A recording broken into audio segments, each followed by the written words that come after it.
Hi there, and welcome back to episode 5 of the Gentle Revolution podcast, where we seek to explore human beings and their relationship to meditation, to yoga practice, and the ripple effect that awareness can have in the modern world. In this episode, I am joined by, I would like to think, a friend and certainly somebody that I admire greatly. Her name is Sophie Davidson, and she has formerly been a student of mine. She has completed our meditation and breathwork teacher training, and we have a dear friend in common, our practice of yoga nidra. As she says in the interview, she has committed to many, many years of yoga nidra practice, in fact, using a singular track that is the very first track that I recorded on Insight Timer,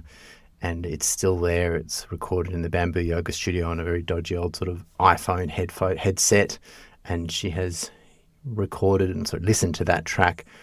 I think she suggested up to thousands of times, and it has had an effect on her psyche, on her well-being, and supported her through a journey of time where she will reveal on the podcast she's had some challenges along the way. And what I'm really looking to get toward in this podcast, in this conversation with Sophie, is understanding how a real practice of yoga and meditation shows up in people's lives, what it looks like. She's a busy yoga teacher. She teaches a lot in her home city of Melbourne. And she actually collaborated with me on teaching on our meditation teacher training in Bali last year. But she's very busy teaching regular classes and mentoring new yoga teachers in Melbourne. And she's supported through this, through her practice, which doesn't always look like a vinyasa class, as she reveals. There's a lot of nuance into a practice as it evolves, and it can be yoga nidra, it can be self-awareness. For most of us, it looks like pranayama in some way, shape or form, using the breath to regulate our nervous system. And we touch upon some sensitive stuff. We talk about addiction, and she shares upon her journey with grief, which is something that we're all going to encounter, no doubt, at some point in our life. And Sophie has been undertaking a journey of grief over the last couple of years, and as have I, in fact. And we discuss how our practice has supported us through this time. Please do reach out and be sure to connect with Sophie. She's a really inspiring human being, and I hope you enjoy the conversation as much as I did. This podcast is sponsored by the Yogic Meditation Institute, where we deliver meditation, breathwork, yoga teacher training to aspiring humans who wish to know more about themselves, wish to understand better the nuance of their own minds and how we show up in the world. We run various trainings throughout the year, and ultimately I would love to think that our trainings offer greatness ultimately to the people who undertake them. We put a lot of love into and care into our students, into the journey that we support them through. We have multiple trainings running, as I said, throughout the year. So please do check us out if you're interested. Trainings or retreats in Australia online, or Bali, yogicmeditation.net or bambooyogabyron.com would have all the details of any upcoming trainings. Hello, Sophie Davidson, and a very big welcome to the Gentle Revolution podcast. I am absolutely delighted to be sharing this space with you and to have this conversation, which when I was going through my list of potential podcast guests over the year to come, you were very high up on it, because I have seen in you an amazing journey as a yogi, as a human being, as a practitioner of meditation and yoga nidra, somebody who is teaching actively out there in the world, but also practicing intensely in your own inner world. So welcome to the Gentle Revolution podcast. Thank you, Mark. I'm very happy and excited to be here as well. And now you've got me all blushing after that lovely I'm really good at introduction. I'm really good at compliments. It's good. Yeah. Yeah, and you're a Virgo, aren't you? No, You're a Virgo? I Aries. thought I've had you pegged as a Virgo. I often do that. I have people pegged as something and I'm just totally wrong. It's like, I'm sure you're a Virgo. No, I'm not. I'm an Aries. Okay. Are you sure? Yeah, I'm an I bet you if we did your chart, we'd find some Virgo in there somewhere. It's funny because I actually don't. I've never followed horoscopes to the point that I even know like what an Aries is, like what the Mm, characteristics of an Aries is. But I'll meet someone and they'll ask me, and so I'll tell them I'm an Aries, and then immediately I can okay. see them Ah, right. calculating and yeah, like they Yeah. understand me fully now because of Yeah. that one thing. It's that, oh, there's a particular response which someone, and you go, oh, yeah, okay. That makes sense. That makes sense. I've lived in Byron Bay for a very long time, so it becomes a currency. It's interesting stuff. Mm, And yeah, there's so many interesting places that we can put our minds, explore ways of understanding, ways of being. But what mm, I do want to do with you first up is I would love you to introduce yourself. I know you well, fairly well. I'm here to learn more, but I have seen you through the lens of being your teacher and fellow teacher. But I would love you to introduce yourself to the good folks at home. Who are you? Where are you from? Keep it simple to start. What are you doing now? Your exposure as a yoga teacher. hmm Sure. So, hello, everybody. My name is Sophie Davidson. I'm currently living on the peninsula in Melbourne and have been for a while actually now.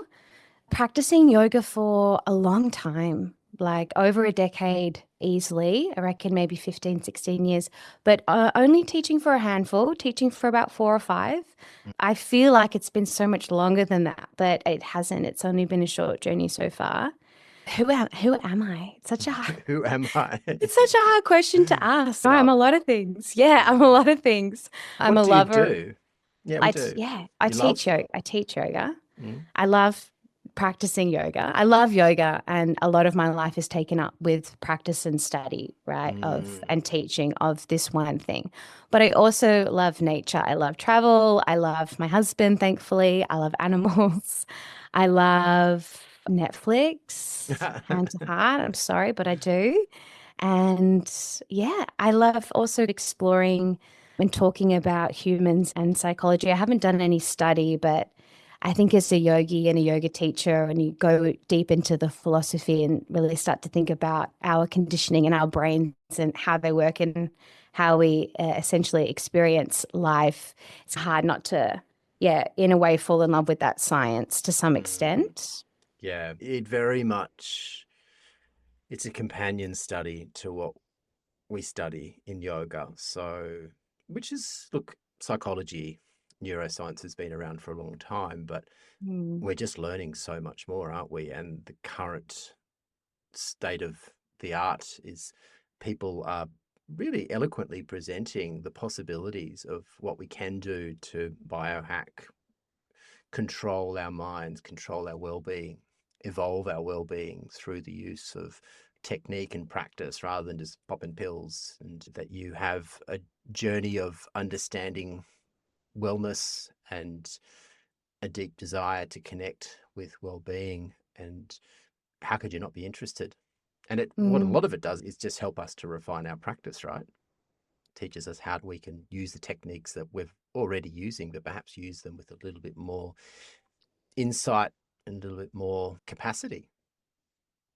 I think that's one of the reasons too that I love yoga so much and the tools that we're provided with because it's cowboy world out there in wellness and Mm. with biohacking and just in general social media too and that space. It's very overwhelming. It's so noisy and it's hard to Mm. tell like what is real and what is a gimmick Mm. or a fad and even what is just simply not true or like not useful. But within the practice of yoga we have these tried and tested tools and methods to promote well-being from within, and it's something that I trust deeply and I've also experienced, of course, know deeply that it works. Mm. Yeah, and it's comforting to know that this one thing is where I can place most, if not all, of my attention and energy and feel like I'm getting a benefit in Mm. so many ways. So Correct me if I'm wrong, but Mm. you had a marketing background. You worked in marketing advertising for some time, I did. media. It was 6 years at university in communication design, which is a hybrid of graphic and digital design, but very much like somebody, I was trained to be somebody doing the design, not higher up on the chain Hmm. as a director or something like that. So I went into advertising when I graduated, and I say I lasted 2 years because I felt like within the first 6 to 8 months I was ready to get was ready to get out. But I started my teacher training, my yoga teacher training, whilst I was still working. Did you do And your yeah, yoga teacher training? with the Australian Yoga Academy in Mm, Paran, yeah, okay, in Melbourne. great. That's an excellent school, right?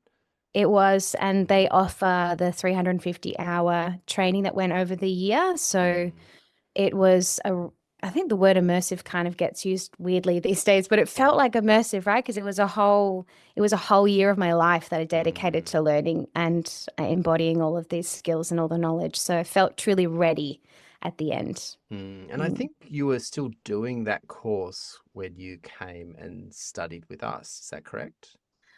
I think I just finished. Okay. I think I had just finished because yeah, I was teaching.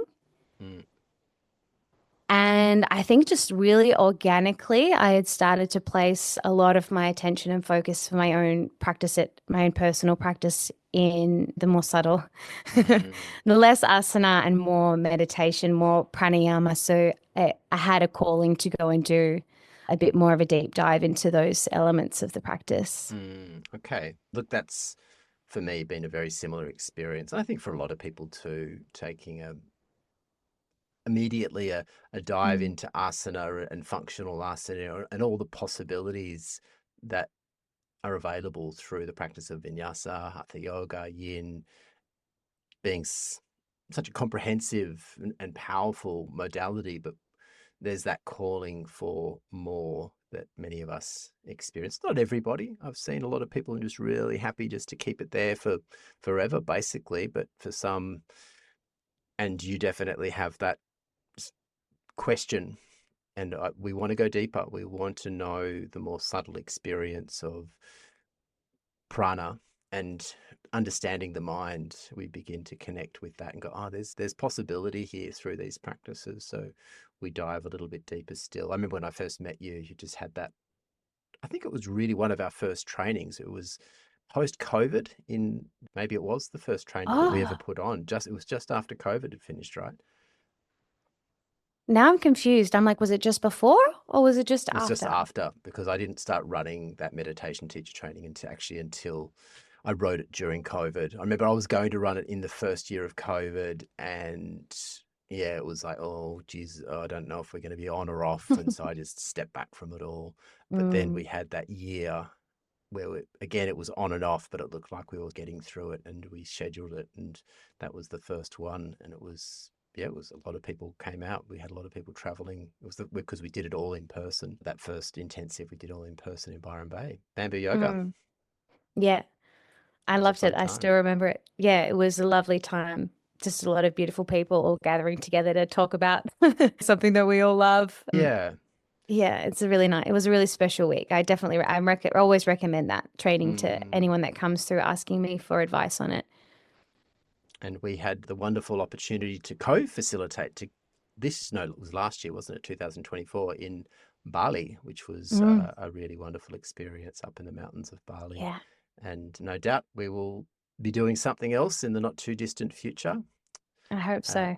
we're both looking in that similar direction, which is, again, it's that pointy end of yoga. It feels like there's so much opportunity for exploration, for conversation, and practice. The practice is endless.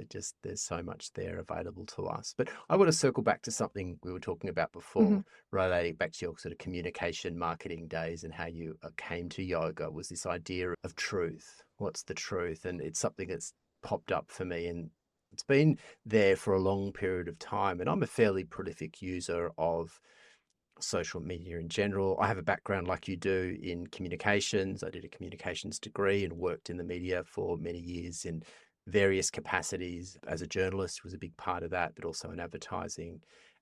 And one of the reasons I came to yoga and really went for what I thought to be the best form that I could find through a lineage, looking as deep down into that lineage as I possibly could, looking back towards the Yoga Sutras, towards the sages and the ancient teachings, the ones that have lasted, the ones that have stuck around over the ages, because I see them to be true. And in today's world, this came up in conversation and certainly my reflection recently, there is so much bullshit. I do not know which way is up.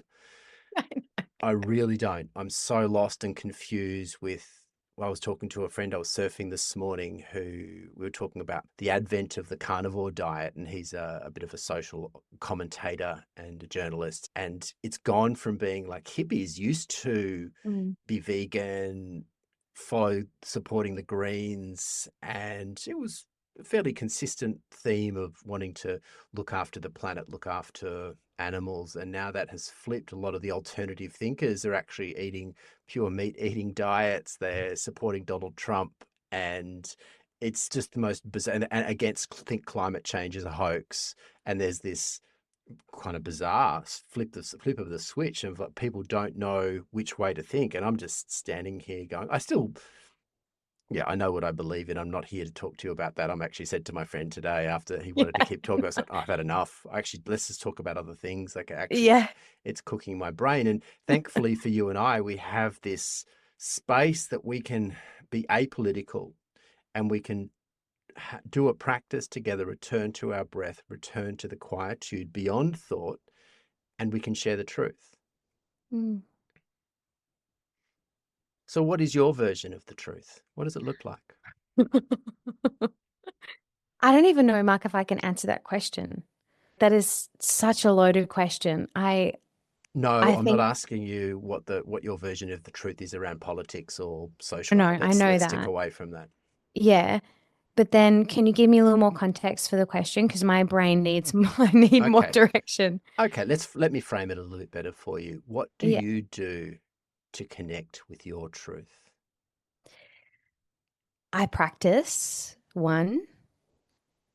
And I think also trying to spend time off of any connection to the media is, I know we're not going down that path, but that has made such a huge difference to my well-being and to how I experience the world around me, or to what my truth Mm, essentially is in that respect, because it's the noise that pulls you away from that, mm, and the doubting and the questioning, and it's like a whirlwind always, and it's frustrating, and I start to have thoughts that I know are not even my own. mm, And it's so potent because I'll be worried about things that I've never been worried about before, like yeah.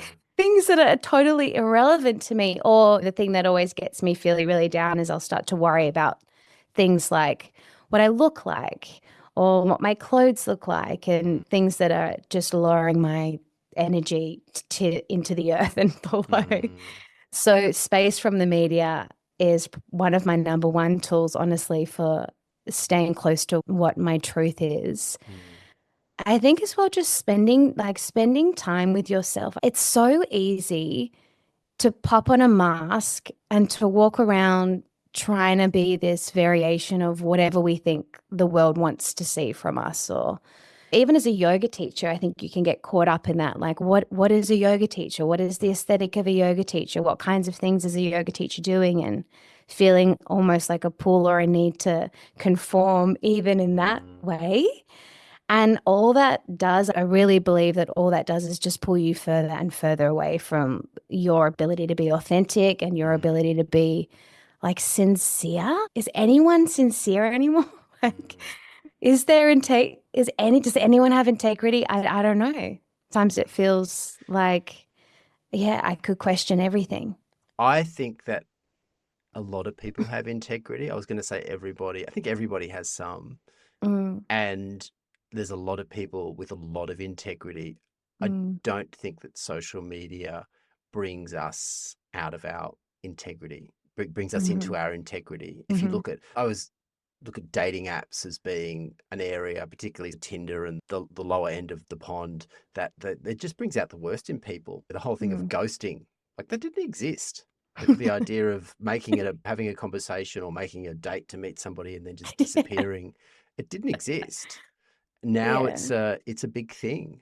Social media is bringing out the worst in us and gives us this opportunity, this forum that we can say things and behave in ways that are not us. It's not the best form of us. The best form of us is what you bring into your yoga class. I haven't been teaching in a class format for about 6 months now, and I really miss it. I really miss it. I'm really sorry. The first few months was totally okay. I was in Indonesia for a lot of it. I was been running courses, but I haven't been doing any teaching for the last sort of month. I'm about to start running a course again, but not having that space in my life, and I had the most beautiful space. Bamboo Yoga in Byron was a space that Mm, I had built myself with my own hands, and my beautiful friends had assisted, and we'd created this incredible space where humans could come mm, together and connect with their truth. And I often reflected again and again every time I practiced there that there's this sacred space that we return to when we have this journey as yogis. We work through whatever practice it is, and we come to this space, and we're all for a moment beyond our thoughts, beyond our opinions, and we're quiet and we're still and we're truthful. The mobile phones have all been off. mm, You step out of that class, that practice, whatever it is, and you step back into the world, and everything is back on basically. But if you do it regularly enough and you come back there on a daily or daily basis, or perhaps a few times a week, it does have a profound effect. It adds up over time, and that becomes the truth. The truth is yeah. human beings breathing quietly together, supporting each other in our darkest, most troublesome times, being there for each Mm. other. The truth is kindness. The truth is love, Hmm. the ultimate Totally. truth.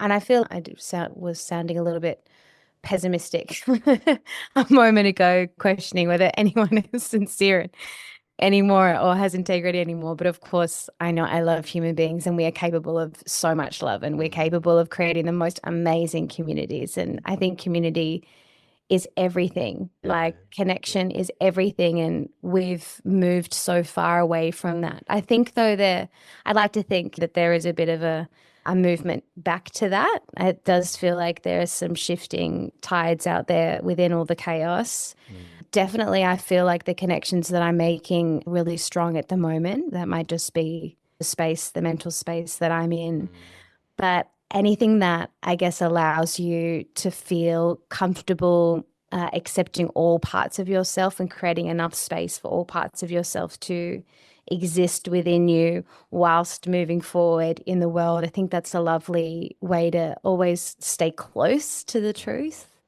experiencing your reality for reality and not for something that you wish it was or you wish it wasn't. It just is. It is what it is. Mm.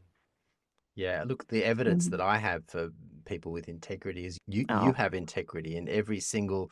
Maybe you have moments, and I'm sure you do, that you're not proud of.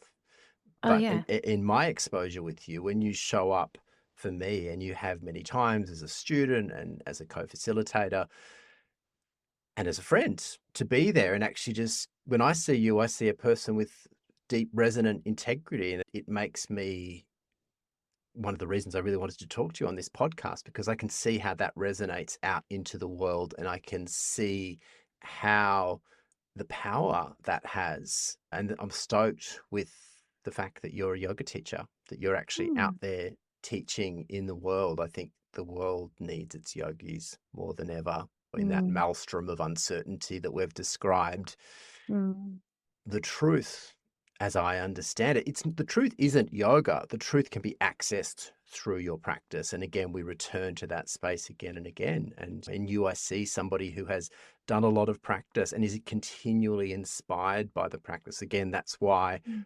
I wanted to talk to you, because I want you to share that inspiration and I want other people to be inspired through your journey. So let's talk about practice, if that's okay. What Mhm. does your yoga practice look like? So currently my yoga practice doesn't consist of any asana. I Okay. can't even remember the last, and I'm just being honest. I And can't this is remember good. the last, yeah, I can't remember the last time that I But mind you, just I have been away and I have also been a little bit unwell. So usually I would be practicing asana in studio a couple of times, maybe twice a week if I'm lucky, because I love having that connection with my community and I love going and receiving from another teacher. I think it's beautiful. But what I consider my practice to be is what I'm doing when I'm in private and when I'm at home. That would be my practice. And it's usually the same thing and it's about 20 minutes. If I'm lucky, it'll be longer, but some of Riti one. So Mm-hmm. for let's say 4 or 5 counts in, 4 or 5 counts out, and I will just sit with that for up to 15 or 20 minutes. Mm-hmm. Maybe So Nadi just Shodhana. inhale, exhale, simple Mm-hmm. inhale, exhale. Beautiful. Mm-hmm. Yeah. And often I'll do it laying down as well. I know that there might be some yoga police out there that tell me I need to sit up. But I guess my reality is I think I tend towards, my personality tends towards anxiety. Like my Mm, mind tends towards being too loud and quick. mm, So I know that to get real potent benefit from my practice and quickly too, using techniques that allow me to be restful are really amazing. And then I'm in a quiet space for a considerable amount of time. And I find it to be really helpful. And then, of course, yoga nidra, which is something I was doing every day for the past, since I did your training, Mark, which was like maybe 4 years ago now. mm. But it's probably now maybe 4 times a week. So not Okay. quite every day, but it's a solid 40 minute. If I do it, it'll be the full 40-minute practice. I still use your recording on Insight Timer. I have never used a different Nidra recording. It has been your recording. I could recite the whole thing from start That is to finish. amazing. That is amazing. I'm honored, but I do understand because I had the same journey with Yoga Nidra, listening to, well, back in my day, there was no Insight Timer. It was just, we were passing around Mm, CDs originally and then MP3s that of someone who'd recorded, usually a CD had been ripped off. And I had, I think, two or three that I had actually a lot at one point, but there was only two or three that I really liked, and one in particular. And I just stuck with it. And it gets to a mm, point where you're not listening to me. You're just doing the practice. It's just there's mm. just it's like a familiar track that you go through, and the point is not the voice, or in fact, the point is not even the instruction. The point is the experience that we get to through that practice.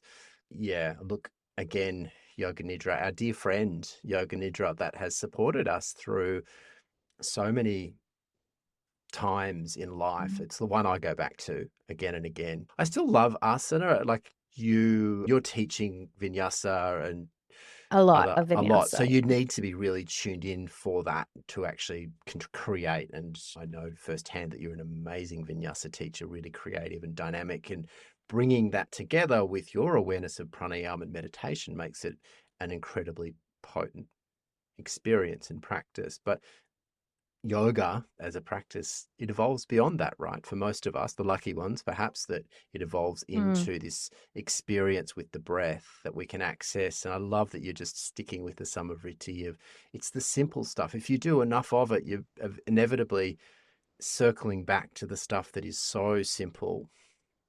And that's the Yeah, one I this is come my back to. like, Just abdominal breath, just breathing, getting to know my diaphragm, which for me is a continually exciting practice. I'm learning. It's this incredibly sophisticated muscle that I was well and truly into my yoga journey before I really understood what was possible there. But Mhm. experiencing the capacity of just targeting the breath into the diaphragm, exploring the capacity of the diaphragm, it's fascinating stuff. It's But, amazing. And this is the thing. I have done countless different trainings around pranayama and breath work and kriya and the techniques. There's millions of them, and they range from something as simple as just focusing on your natural breath to using different movements of your arms and even, yeah, mantra and eye movement. And it's a beautiful science, and there's so much history there. But I still choose to come back to just a counted breath because that's what works for me. And I think people, and I would hope that practitioners of yoga really understand that the practice has to work for you because it is for you. It's not for anybody else. And we are all different. We've got different needs. We've got different lifestyles and then different physiology and psychology. And so, yeah, it's as simple as doing what works for you, and that can change, of course. Life has different seasons and different chapters. But yeah, it's no one else to tell you what's going to work for you except for you. Yeah, and isn't it lovely that there is a smorgasbord of different practices and Mm. techniques that are available for us that we can Yeah. go and taste them all and we can do the combinations and then circle back to the stuff that is going to work for us. And in look at my exposure, my experience, my own personal practice, but also seeing a lot of other people take a full yoga journey, the ones that stick around, the practices of just simple pranayama, generally simple asana. I think most yogis like to at least do some practices they move through their life just to keep the body fluid. Mm. But simple pranayama and mantra is one that people really stick to. Most advanced yogis I know are working with a mantra in a really simple way. And it becomes a friend. Your mantra becomes a friend over time that you just can return back to it. And that mantra is used, usually it's a personal mantra, using Mm. Gayatri or something that's more common. It just becomes a friend that you can return back to simply again and again. And of course, Yoga Nidra, people use Yoga Nidra as a tool. I've just never gotten bored with it. I've been working with that practice for over 15 years as my core practice. And I say it's my Mm. core practice because it's the one that I come back to more often than anything else because Mm. it's just what I need. Like you, I've got busy brain syndrome, busy Mm. body syndrome because I'm doing a lot of stuff as well. And I find I need that rest. When you say you're not doing asana that regularly, you are exercising a lot, right? You're doing a lot of other cross training. Oh, I'm moving every day, a lot of Mm, walking. And yeah, I like to supplement yoga practice with some kind of strength training because I think it's important for the health of your body. mm, Yeah, I'm moving a lot. I think I'm teaching 11, 10, 11 classes of asana per week. I'm probably not balanced left, but I am sort of, I'm constantly moving for my work as well as by choice in my personal life. I think asana is beautiful, and it's usually a lot of people's entry point to yoga and the practice. So yeah, I think sometimes as yogis progress, it can be easy to like stick your nose up at different aspects of yoga mm. and be like, oh, it's just asana. Because yeah, maybe you're meditating a lot or It's not practicing just a lot of asana. pranayama. No, Yeah. exactly. It's like an integral part of the practice of the Mm. system of yoga. And for many people, like being the entry point, like how wonderful is that? Like being able to introduce the practice of yoga to people that love to move their body and maybe perhaps never would have thought of Mm. engaging in a subtle practice like meditation or pranayama. Yeah, it's interesting. Mm. Breath work has popped up as being a practice that seems to be really popular for a lot of people who wouldn't have otherwise done yoga. I think yoga asana Mm. alienated a lot of people. It became too cool, too Mhm. dynamic, too extreme, and Yeah, breath that's work true.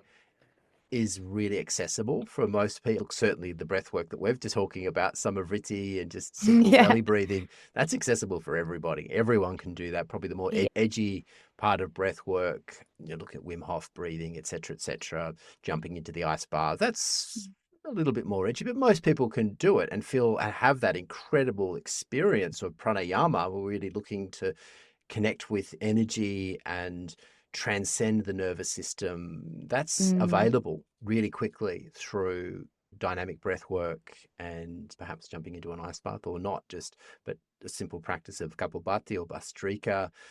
Our Tumo breath, our Wim Hof breath is really profound. It cuts through so many layers, and a lot of people go, wow, there's something in that. And I Hmm. think that's the truth. And people go, wow, I'm connecting with something that's beyond my mind, which when we peel back the curtain, it's such a powerful revelation, right?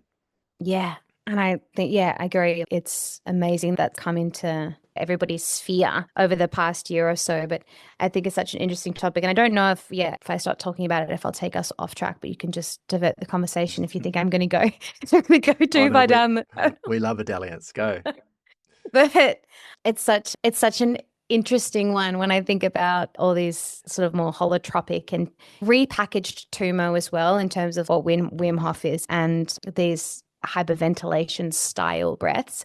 And sometimes I wonder whether people are drawn to it because it still feels like this big experience. mm, And I wonder whether the barrier still exists there towards those practices that are slower and that actually require us to sit in stillness, which is mm, arguably the most challenging of all the techniques, right? whether it's most accessible or not. But I believe that modern brains likely struggle with that quiet stillness more than they would with that big experience of hyperventilating and having people crying, and I don't know what's going on in terms of trauma, and it's a wild world. It's a wild world. The breathwork world is wild. But look, there's a reason for that. Is exactly as you say, is because to sit with a simple natural breath in the sequence of pranayama that I teach, the sequence of breath Mm, work that we use, natural breath awareness is the starting point, right? You sit there and you just notice your breath. And as I heard it mm, explained, that's the first practice and it's the last practice. So we get introduced to that if we say, okay, let's just sit here and just watch your breath. It's a meditation and a pranayama. You just sit there and notice your breath for a period of time, maybe a minute or a few minutes or longer if you could. But most of us are just, we're out the door. 5 seconds is, woohoo, I'm off because I can't do it. I don't have that yeah. capacity for dharana. So what we get is this increasingly sophisticated and dynamic system of breath work, which grabs a hold of our attention and will settle our nervous system to a point where we can actually return back to that practice. And now, after you've done all of this stuff, now Mm, you could actually do the simple practice of breath awareness, or as you described, samavriti, just that even inhale, exhale, sitting with just a very slightly controlled breath. That's really hard. What you're talking about doing samavriti for 20 minutes, that's really difficult. mm. Not easy to It's do. yeah. I think that way, the way you just explained it's really nice though. It's, yeah, perhaps just reframing that the practices that might seem like they're the most advanced or the ones that have been romanticized the most, yeah, not necessarily to what we understand the word advanced to mean. It's a whole journey, and yeah, I guess different people will come in and experience it in different ways. But I guess yeah, there's a time and a place for it all. Absolutely. It's a Yeah. journey. It's a journey and we're on it and we're inspiring other people to get on it. So meeting Mm, them in a yoga practice, and no doubt you've taught many thousands as I have of students who are coming into asana classes. And for a lot of people, that's it. That's all it will ever be. And that's mm, totally okay if you just want to stick with the weekly or the semi-regular yoga class. And I know that there's many busy people in the world who that's their medicine. It might just be the weekly class that they get to. It's their sacred space. And they never really want to go beyond that. They're not interested in exploring it. And that's totally okay. Some people mm, are, and they just can't get enough. I came into yoga. I was like, I just can't stop. I need to know what's there. And I did the full journey of complex asana, really sophisticated pranayama, kriya yoga. And I still love that stuff. I'm fascinated with it from a student perspective and as a teacher, but my personal practice, I still do that stuff because I feel like I'm still exploring and I want to be able to teach it more. So it's important. But if it was just me and I was never going to teach again, I would probably just return to really simple practice and just focus on being physically well, working with a simple breath practice and a really simple meditation practice just to keep myself balanced and calibrated and mm. energized so I can go out and live the best version of my world. But as a teacher, there's a different expectation that I need to keep exploring practices that I can then package up and share with other people who at various points along the journey. It is interesting being a teacher and having it change your relationship to the practice a little bit. But I feel like I'm probably a direct. Mm, And so I like to try and keep it that way when I'm teaching as well. Like, just even though it is repetition, but just give the tools as I have mm, received them and allow everyone to have their experience of it. experience. Yeah. And I'm not too fussed about making things really different and creative or unique because it doesn't necessarily resonate with me so much because I'm not reinventing anything. I'm just offering what I too have been offered. And I find great success with that. I think people Mm, really do resonate with that. yeah. Yeah. That's the core of my teaching too. I haven't made Mm. anything up. No, good. Everything that I teach you, I've been taught. It's come from, and as much as possible, is connected to a lineage in that it has its roots in traditional yoga. So it's been verified over a long period of time because the stuff that sticks around is generally the stuff that works. Woo-ha Mm, comes and goes, and the different seasons of different things that become popular. But I look at Nadi Shodan, for example. I've got a fantastic book, which is The Roots of Yoga, and it looks at actually all the historical studies of yoga and all the texts, and it references different practices and shows which ones have appeared in like the Garanda Samhita, Hatha Yoga Pradipika, the Shiva Samhita, and all the different Upanishads. And Nadi Shodhan has just kept showing up Yeah. in so many different texts. Why is that? Why is that? Whereas some other practices have come and gone. The reason is pretty simple, because it works. It's an amazing tool that Mhm. works really simply. It's alternate nostril breathing for anyone who doesn't know the practice, and it's so easy to access but can take you on a really profound journey as well. So it's stuck around. So that piqued my interest. Oh, there's something in Nadi Shodhan. I need to learn more about that. So look, Mm. you and I could talk about this stuff, I think, ad infinitum forever. But Yeah. I do want to shift the conversation a little bit. And if it's okay for you, I Mhm. would like to maybe get a little bit more personal about your journey with experience. Particularly, I'm interested how practice has supported you in difficult times.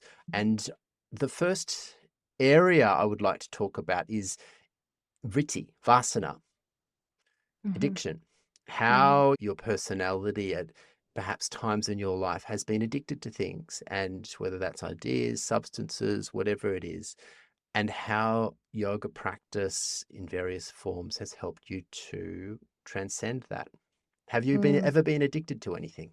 Not substance, but I did suffer greatly for a long period of time with anorexia when I was 14. It began when I Mm. was 14. And in a way, it is like an addiction, or it's not so far from it when you think about Oh, what's yes. Yeah. happening It's a vritti. and what's driving it. It's a Yeah. vritti. It's a Yeah. A loop of big the one. mind. Yeah. A really big one. Yeah. Yeah, a big one. And it's interesting because I think yoga finds a lot of people in times of need. Mm. But however, my introduction to yoga was actually just because I was friends with someone whose mum did yoga. And one day I went to a yoga class with her, and then that just became a regular thing. And then after a bit of consistency, I did develop a love for it. But that love Mm. was more so around asana. And I was about 14, right? So younger than that, even maybe 13 years old. So I was just there to have a good time. Mm. Though I wasn't going much deeper than that. But I fell very ill at about 14, and I didn't touch yoga for time. And I went through recovery and rehabilitation and whatnot. And after a couple of years, I did return to yoga. And at this time, I can look back now and I guess admit and accept that I maybe presented as well. But inside, I'm still very sick human Mm. being in my relationship to myself and my relationship to, of course, nourishment. And what that looked like was just a shit show, really. Mm. And I was still very sad, like a very Mm. sad human. But I returned to yoga, and it didn't happen overnight. It was a slow, almost like a second rehabilitation, but Mm. over probably maybe 1 or 2 years of consistently practicing, and not only just practicing, but actually beginning to form relationships within the yoga community. Mm.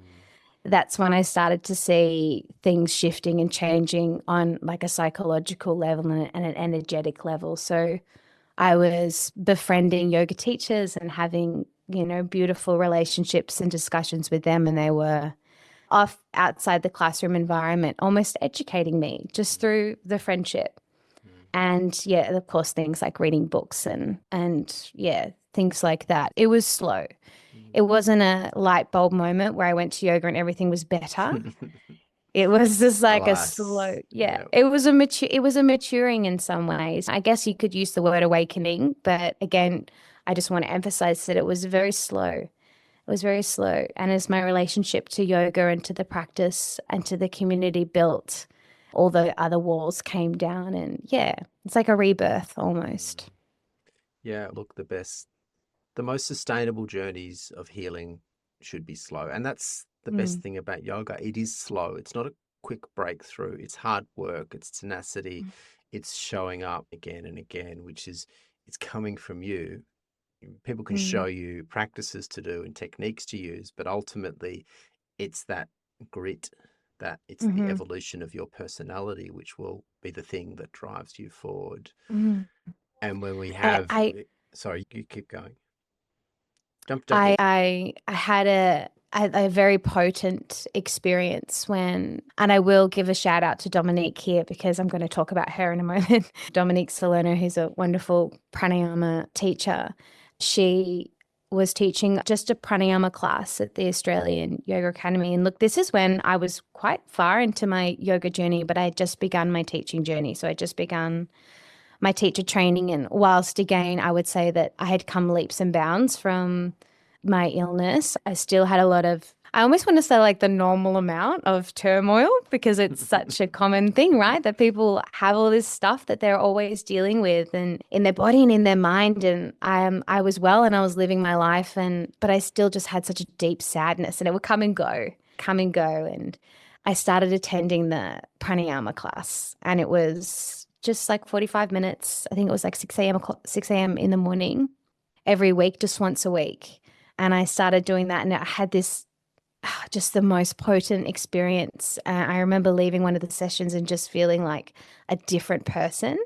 And mind you, again, that I felt that way for maybe it was a few hours, and then would go back to work and have a coffee or eat, just throw myself back out of that lovely state of mind. But it was when something really clicked in my mind that, wow, I actually have the ability to make a change here in what's happening in my mental space just through using this practice. And yeah, that was definitely a light bulb moment.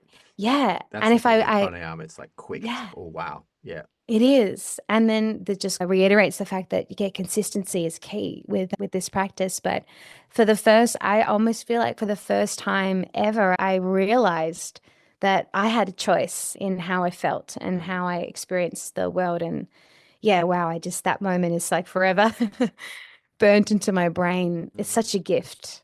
What a Such a gift. gift. What a gift to be empowered with that choice. You still have to make the choice, and you still have Yeah. to back the choice up with Still have to action. do the work.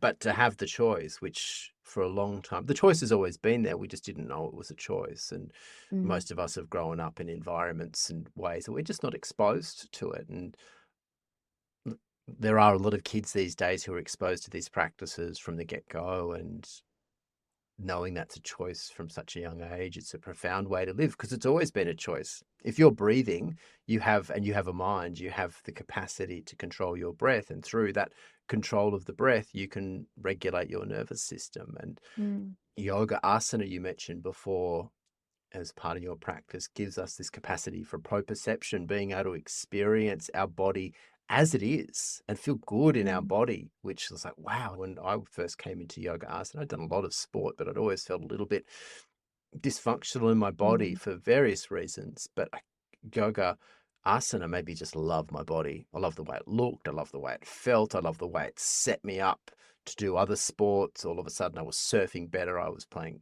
football at the time. I could play football better. Everything was better. Like, I was able to use my body in such amazing ways. It was fun being able to do handstands and flips and all the stuff. Was really fun. It just gave me this love affair with my physicality, which it just took things leaps and bounds. And again, as you mentioned, pranayama just cuts through the fog of the maelstrom of mind that very quickly potentially can take us to a point of, oh wow, there's something there. I can actually transcend that woo-ha for even just a short period of time. But once you've had it, it's hard to ignore it.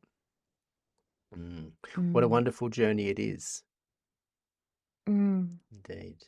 Look, I do want to touch upon another subject, again, close to home, I think, for you at the moment, and it's probably still very raw, but talking about grief and talking about how yoga practice has supported you through periods of grief. So, yes, recently, well, it was over a year ago now, but I did lose my younger brother to substance abuse and addiction and mental health. And yeah, Marcus, an interesting time because it was just not so soon before we met up to co-facilitate on the meditation training in Bali. That was definitely an interesting journey. And it was nice to connect with you during that time. But look, to be completely honest with you, around the time that was happening, because he'd been very sick for maybe 4 years. And during that time, that's when I was practicing a lot, and I was practicing yoga nidra every single day. And I really do believe that allowed me to keep it together. I was experiencing huge amounts of anxiety during that time because I was just always constantly worried, of course, about his well-being. And there was a lot of stuff going on. If anyone else maybe that's listening has experienced addiction themselves or somebody in their family or a friend, it can be quite tumultuous and quite chaotic and quite a lot. Nidra was hands down the best tool that I had to access calm. I had been practicing for long enough at that point where I didn't have to try so much for Nidra. I would just lay down and I would put the headphones in, and your little voice would come on, and I would just immediately be able to drop into that space. So I'm super grateful for that. Around the time of his passing and after, when the roller coaster ride of grief was beginning, my practice went out the window. I didn't do anything. I didn't, nothing. And sometimes in hindsight, I could look back and think, oh, maybe, yeah, I don't know, maybe I would have experienced grief differently if I was practicing, but that doesn't matter because, yeah, my experience was my experience. And that particular period of my life was not going to be made better by anything, but it was awful and will always be awful. And yeah, maybe I didn't support myself in the best way that I could have during the height of that grief in those first couple of months. But I came back to the practice when I was ready, and it supported me in a different way. I'm not sure, Mark, if you've experienced grief and if you were able to continue with your practice. I didn't do anything to help myself during that time. I just slept and cried a lot and tried to eat food and drink water and have a shower. I don't think that there was any way that you'd be able to get me onto my mat sitting and breathing, because I didn't have the mental capacity or space to be with my own thoughts during that time. Yeah. Yeah. Look, again, the practice will meet you wherever you are and in the way that you are. And it's the practice that you've done preceding whatever experience is coming up for us. And as we've all got it coming in some way, shape, or form, or where maybe some people are experiencing it now. It's often hard in those moments of real grief to take on anything new. They're the times when we're supported by the practice we've already done. And yeah, I had a really good friend, which I think I shared when we were in Bali together, who passed away again, addiction related, in April of last year, May of last year. And it really broke my heart. It really broke me.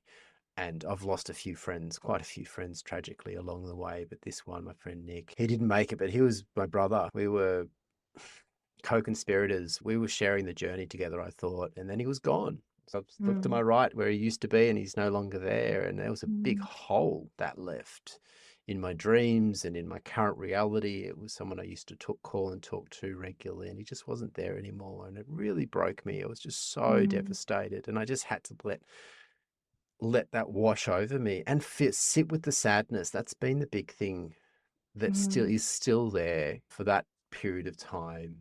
I was actually teaching a workshop the next day after his funeral, and that was just like, it just rolled me. Like actually being in that workshop was just like, I came in and I was in tears. It was packed. I had 30 something people in there, and it was a live workshop, and I was also trying to present online. It was just like I had to be on, and It's just so much. I didn't expect the funeral to be so profound, and it really was. And yeah, it was. Look, I was loved. Again, I just returned to the practice. So like I came in, I was honest, guys, this is what's happened for me in the last 24 hours. I'm a little bit rattly. I'm sorry. Let's practice.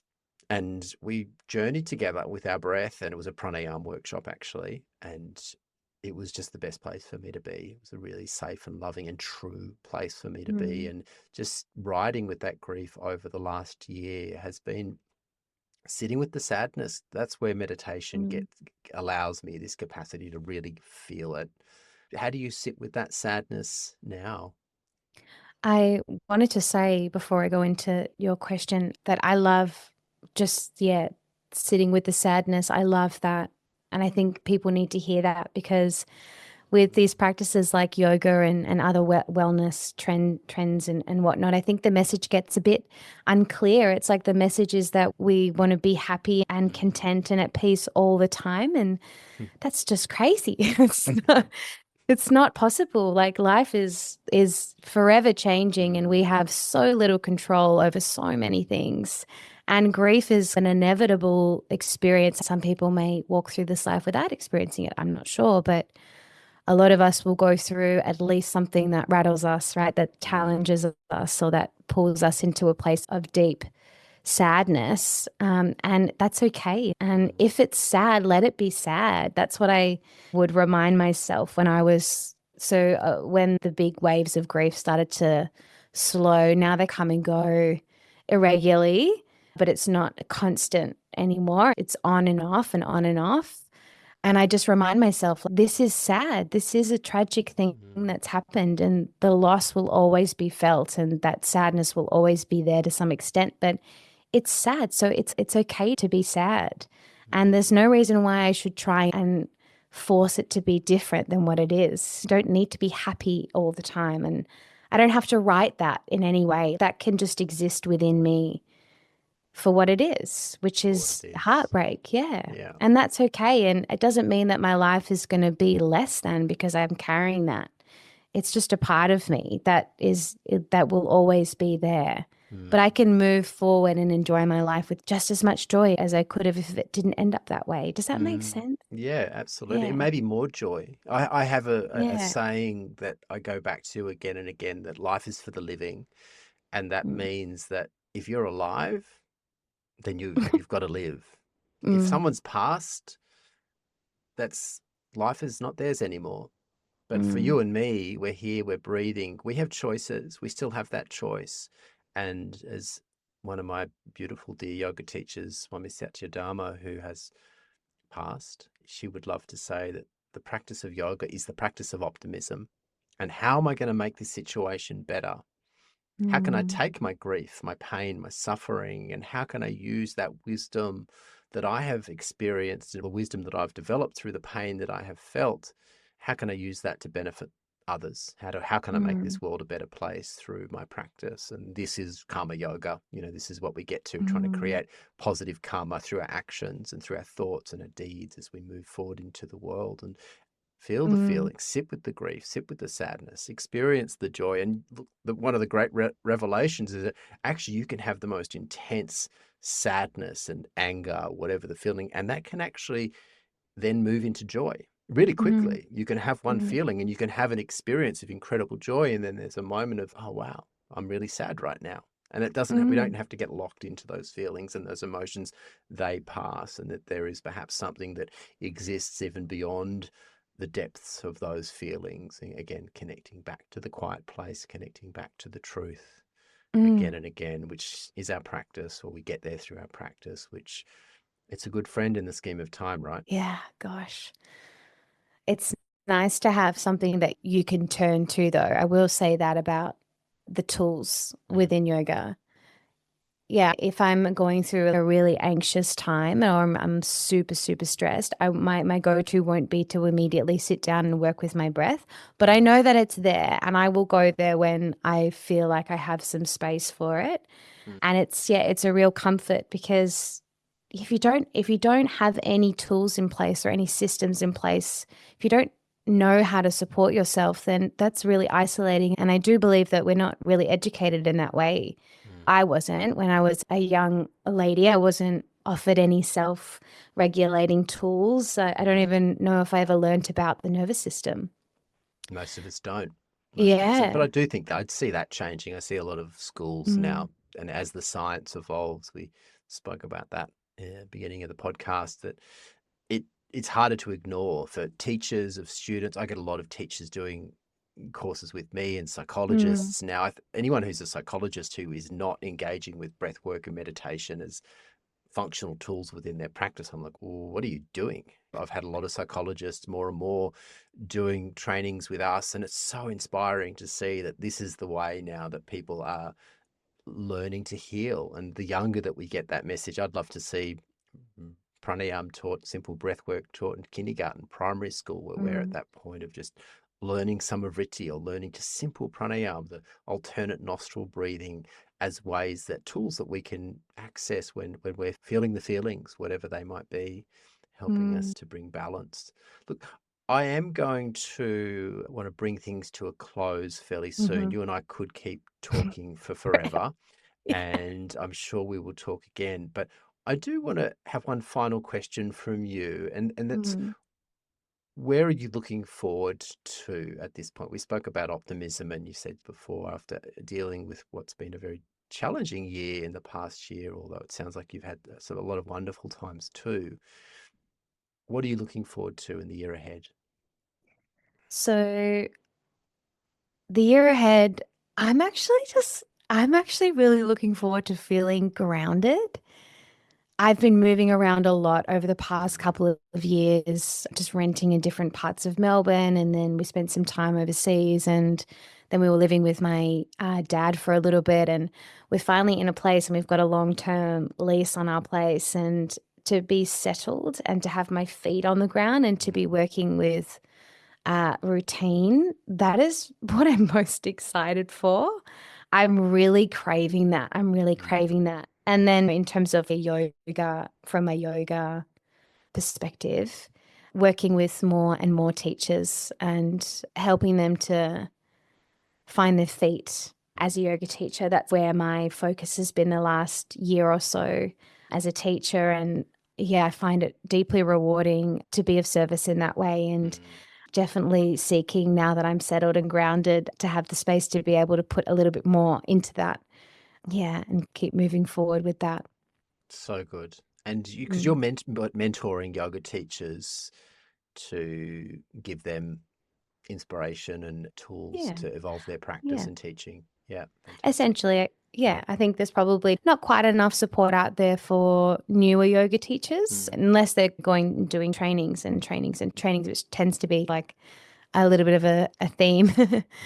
But having that one-to-one support is really invaluable, I think, in terms of, yeah, creating a sustainable yoga career, So if you cool. call it that. So Mm. cool. Yeah, and a sustainable yoga career, but also a sustainable yoga practice, which Mm, should underpin any sustainable yoga career needs to be underpinned by a sustainable yoga of practice. course. Mm. How do we find you? How do people find you? I'm just in the early stages of making my mentorship program more of a program. Mm. Right now, I'm just connecting with people that I know, people that have been practicing with me, and through social media on Instagram, just my Instagram account. But yeah, I'm starting to create a little biz Mm. called the Down Dog Academy. And it's just basically a mentorship program, but there's a lot more content online for them to access and resources. And yeah, so that we'll be building, and I'm excited to see where that goes. It's going to go somewhere wonderful. I watch this space with avid interest. So, thank you so much for sharing your time, opening your heart, sharing your wisdom. It has been such a pleasure, Sophie, and Thank you for having me. oh, my absolute pleasure. And look, I look forward to connecting with you again. If you do want to know more from Sophie, she has so much to give. An amazing yoga teacher. If you ever get a chance, check out her classes in Melbourne, or if you're a teacher, maybe reach out and connect with her for mentorship opportunities. And I hope that the two of us can connect again for conversation and perhaps collaboration. Yes, would love Hurry on, to. tatsat. Hurry on. I'll see you soon, Sophie. Thank you so Yeah, much. see you soon, Mark. Have a beautiful day. You too. Om.